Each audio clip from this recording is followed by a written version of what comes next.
Ladies and gentlemen, today my neighbor Mark is going to give us his impressions after 100 miles in his 2022 hardtop convertible C8 Corvette.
Ladies and gentlemen, welcome back to Brink of Speed. We are in Mark's brand new 2022 C8 Corvette hardtop convertible, as we like to refer to as the HTC. And this is going to be his basically first 100 miles. I think he has 130 miles on it, but basically first 100 miles and first impressions. So why don't you just start off by telling people how it has felt so far, first 100.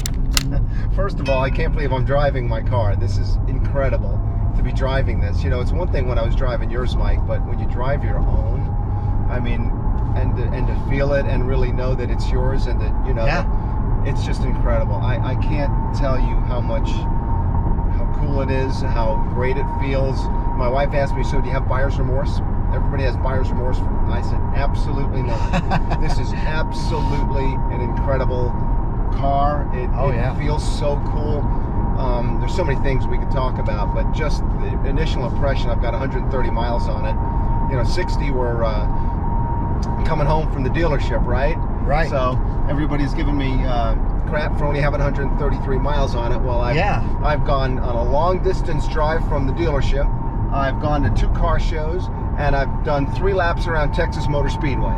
So there you go. That doesn't constitute long drives, Mark. Well, the drive home from the dealership was long. 60 miles? Yeah, it was long. That's the longest trip I've ever probably had in a Corvette in a while. All right, so I'm going to say something. What? On our last video, somebody put in the comments that they want Mark merch. And guess what they want that merch to say? Keep the mileage low. No. Keep the mileage low. It's not a garage queen. Is that what they said? Yes. Oh my gosh. All so, right. if you want Neighbor Mark merch that says it's not a garage queen, even though we all know that his last C7 was a garage queen. Yeah, it is. Well, you know what? I'm going to change the shirt and say, so what? It's a garage queen. Oh, well, that's actually not bad either. So what? Except for we're not letting that happen with this car. All right, we'll see. You got to put miles on this car. We'll see. Guess what? With every mile, guess what it does to you? It adds a mile to my life. No, it makes you smile. Okay, every mile makes you smile. Yeah, there you go. every mile makes you smile. Now, So you got to add the miles. You got to put the miles on in this thing. And to tell you the truth, I've taken it out many, many times, but I'm taking it just to get an errand or something because I love to drive it. I mean, I get in it, I just pinch myself. I cannot believe what I'm doing. It's just crazy. Yeah. I'm so excited about it and so glad that I did it. You know, we just I can't wait to start putting the things on it, you know, to make it mine and put some of the modifications on it. Yeah.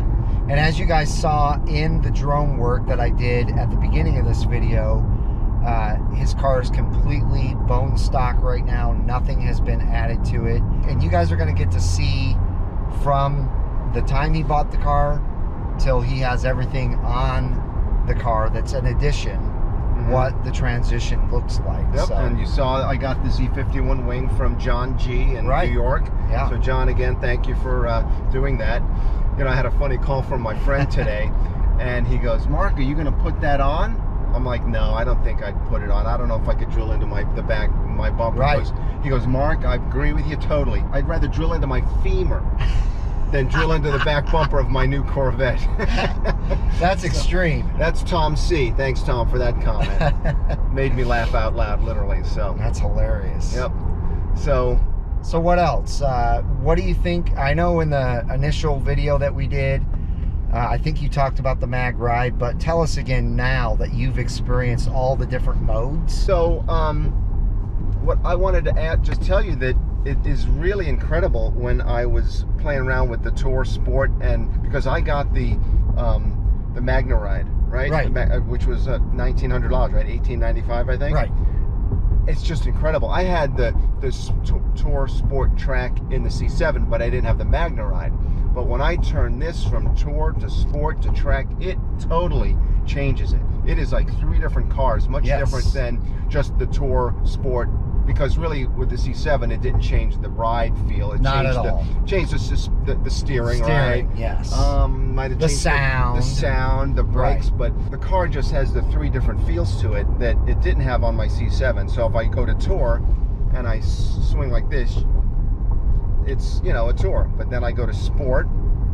That's my mode. Let me go to Sport. And then I go like this. I can immediately feel it turns into like riding on rails. Oh yeah. I mean, and then I go to you gotta keep going. track. Yeah, there you go. It changes. Immediately you can hear the downshift. Oh, yeah. Higher downshift. Yes. And it shifts at higher point. And what But else do you feel? The steering is much stiffer. And it is just totally stiff. I mean, And what about the suspension? the suspension, it feels like it's just changed. It's like it feels firm. It feels like for the track. Right. So just the ability to turn that wheel and literally changes. I had a couple of the subscribers ask the question, I'm not getting a Z51, do I really need to get the mag ride? And I'm telling you, get the mag ride. Don't kick yourself for not getting that mag ride. It's $1,800, it adds to it, but you gotta get it. It is And on top of that, you had never experienced mag ride in any of your Corvettes. Yeah. Until Yep. this one. Yep. And you were kind of unsure. I was unsure, yeah. And now that you have it, I love wow. it. Yes, I love it because I can definitely, because we took Rob at Corvette World, let us take that non-Z51 non-mag ride car out. Yes. And I immediately was thinking when we were doing this, it felt it was like boaty. It was wallowing. Yes. Right? Whereas with, I can wallow if I want in Tour when Dorothy's with me, or she actually liked the stiffer suspension. Go to track, and literally so definitely get the mag ride, guys. If you're thinking about it, you're not sure, just do it. You can't put it on afterwards. Nope. Same thing with the front lift. Okay, so I went to the Texas Motor Speedway, right? Yeah. And I was going to go track the laps around the track. So we had to go into the entrance parking lot first, and there was a big dip. Yes. So sure enough, I hit front lift, it lifts up, and I was able to clear it. If I didn't have that front lift, I probably would have scraped, and I would have been really pissed. Yeah. And I probably wouldn't have done the lap. I would have probably backed up or just not done it. Just the peace of mind to be able to have that lift, to lift it up. Yep. So it's just mine. That's just my opinion. That's $2,200, right? So $22.95. I think they've increased the price from like $19 to $22. That's worth it because I've used that front lift already several times. So you add those two together, get both those. Yeah. You kick yourself for not getting it. Yeah. You really will. Now I wanted to ask you, Mike, also about, this is the 3LT. Yep. And I've been sitting in the 3LT looking around. We know that it's got the suede Alcantara supports and the roof, even the roof panel. You can't see it, but the roof panel is that suede. And I wanted to ask you what you think about the difference between the leather, because apparently with the 3LT it's Napa leather compared to the Moulin. The Moulin leather. Yeah, what do you think of the difference? Well, I've always been able to notice a big difference. Yeah. The Napa leather feels so soft and supple, whereas the Moulin feels a little more hard. Hard, maybe a little bit plasticky. No, I wouldn't say plasticky. I'll tell you what, it looks more supple, but sometimes it almost looks more fragile. I'm worried I'm worried about the door panel, by scuffing it with my foot. I've heard that people in the early days, the first 2 years of the of the C7. They had problems with the 3LT leather coming off of the dashboard. Oh, okay. And Paul Corner, the guy from the Corvette mechanic, showed how in 16, 17, and 18, 19 they redid the way they fastened the leather to the corners. Sure. And actually used more screws and fasteners as opposed to just a small little glued area. Yeah. So I think that this is going to be a little bit more fragile, but it does look nice. I don't know. I mean, I didn't have any problems with my 2015 C7 Z06. Yeah. It had 3LZ. Yeah. And it had this same exact Napa. Oh, that had that Napa. Okay. Yeah, and it was phenomenal. Yep. I never had problems anywhere in that car. Okay. So, I don't think you will. I think GM has really done an excellent job with this leather, and you can tell. Yeah. So, Mark, we're sitting in a hardtop convertible, and we've got the top up. Oh yeah, we do have the top on. You want to take the top off? Yeah. All right, let's do it. Let's watch. Don't you think? I think we should. Let's try it. There we go. Oh, look at that. I love it. Every time I see that, it is so cool. It is. And it really gets a lot of attention too when you're driving down the street. Look at that. Oh my God, that was awesome. Look at this. Now we're in the open air. That's right. Very nice. Beautiful. Yep. So Mark, how do you like this compared to your C7 convertible? Well, you can push the button on the other one too, but I really like the fact that the hardtop convertible looks like a coupe when the top is up. Right. When the top is down, it looks like a convertible. And the nacelles have that really cool look to it. The nacelles? Nacelles, it's really cool. Yeah, it's got like a speed racer type look to it. It does. And that was my favorite cartoon growing up. Oh, yeah. Speed Racer, the Mach 5. Yeah. So the one thing I will tell you is my wife has commented that she doesn't feel like it feels like as much a convertible as the old one, because the old one was literally, it didn't have the nacelles, it was totally flat, and she says, Mark, it almost feels like a coupe. She goes, it doesn't feel like almost like the convertible that the other one did. So there's a little bit of a negative there. There's a little bit of a, and I can see that honest completely. opinion. Yeah, an honest opinion there. Yeah. Because, it is true. You turn this way, and I'm looking at the same thing I'd be looking at if I was in the coupe. The only thing I see differently is through this glass here. Right. Yeah. So it is definitely not quite as convertible as a cloth top, but I just love the fact that it's a hard top. It looks like a coupe, and it looks like a convertible, and you push a button. And you know what? I'm kind of weird with keeping things clean and keeping things new looking. The convertible top would get wrinkles in it. Oh, yeah. It's kind of weird. But the convertible top would get wrinkles in it, and I would always, be looking at that wrinkle in even when it was up. Sure. So it's and just another different. thing that's way different is if you were the type that drove your car as a daily driver, leaving it out in the hot sun fades those soft tops. It does, yes. And it would do nothing to this hard top. And the security of it too.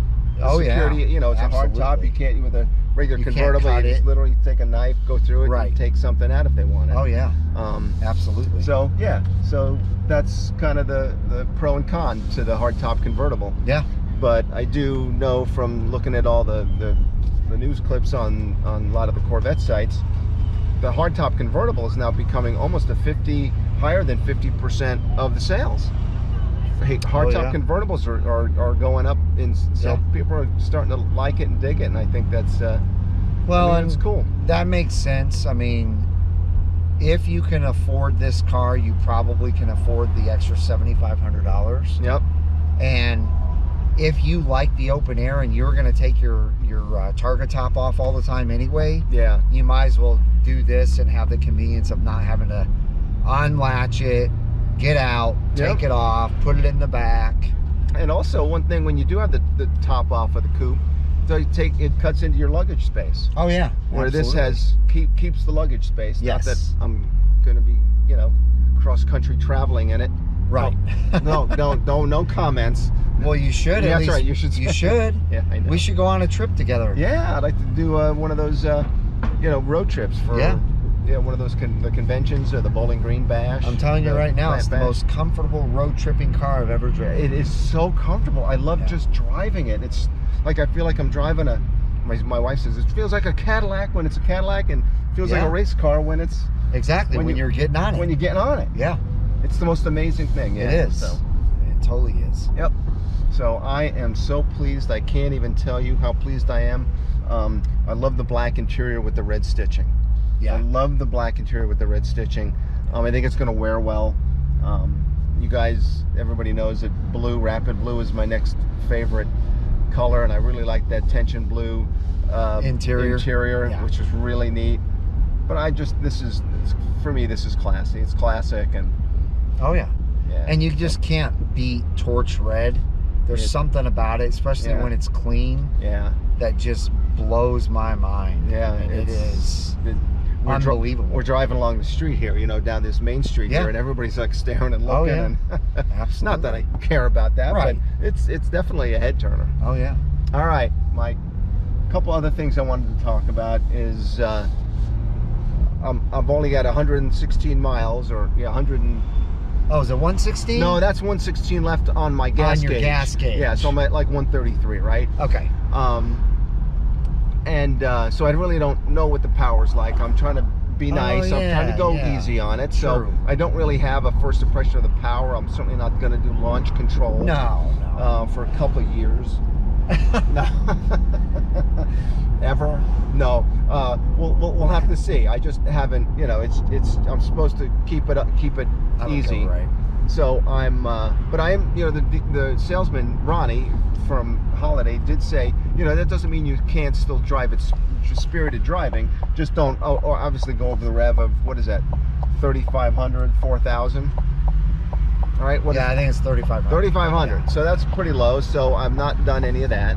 Right. But like right now, I'm kind of giving it gas. I'm under 3,500. So it's incredible. The power is incredible, and I'm afraid for myself because it's just so powerful. Sure. I can't wait to go to Spring Mountain, right, with Ron Fellows. Oh yeah. I can't wait. That is going to teach me how to drive the car the right way, and I'm excited about that. Well, because I think I'll get myself into trouble with this if I try to do.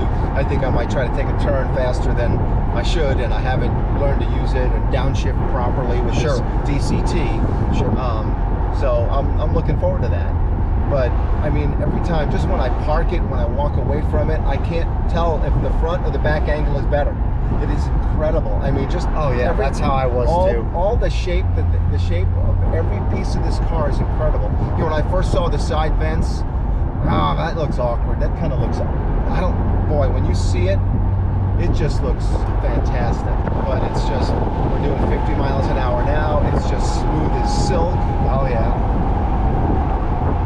Yeah, it's incredible. It's just incredible, Yep. That's really the only words you can use for this car a lot of times is just, wow, how incredible is this car. It seemed like every time Chevy came out with a new model that you could always tell that they had a limited engineering budget. They either redid, the exterior did real well, and then the interior didn't get the dollars, right? This is the first time that GM did the outside and inside just totally, even like the C5 when it first came out. Everybody gave the interior some low marks on it. Yeah. The exterior was great. And you could see that they had, limited budget. It seemed like they really had almost an unlimited budget. It does.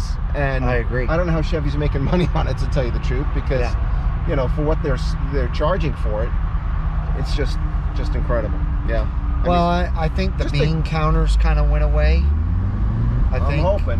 I think it had to have happened that for way. This one, they must have got the green light. Yeah, they got the green light. Must have had the green light to do whatever he wanted to do. Yes. Yet he could do it with a mid-engine car, which was very nerve-wracking, I'm sure, for the GM brass, right? You're going to go mid-engine and spend how much? Right. And create a DCT transmission, and create a mid-engine, and create, everything. The high-quality interior. I think there's one thing carried over from the C7. Yeah, that's it. I think one part. And I think it's the SD card reader. I think it's probably the SD card reader in the dash. Yeah. And it's not even this way. It's not horizontal. It's vertical. Right. So all right, ladies and gentlemen. Well, that is gonna do it. Leave Mark comments down below, letting him know what you think about his analysis and his first impressions. Yep. And if they match any of your first impressions. give us a big thumbs up. Yeah. And if you don't want to miss a single one of these videos, make sure to subscribe. Help me reach my goal. I'm trying to hit 50,000 subs by the end of this year. It doesn't seem like it's going to happen now.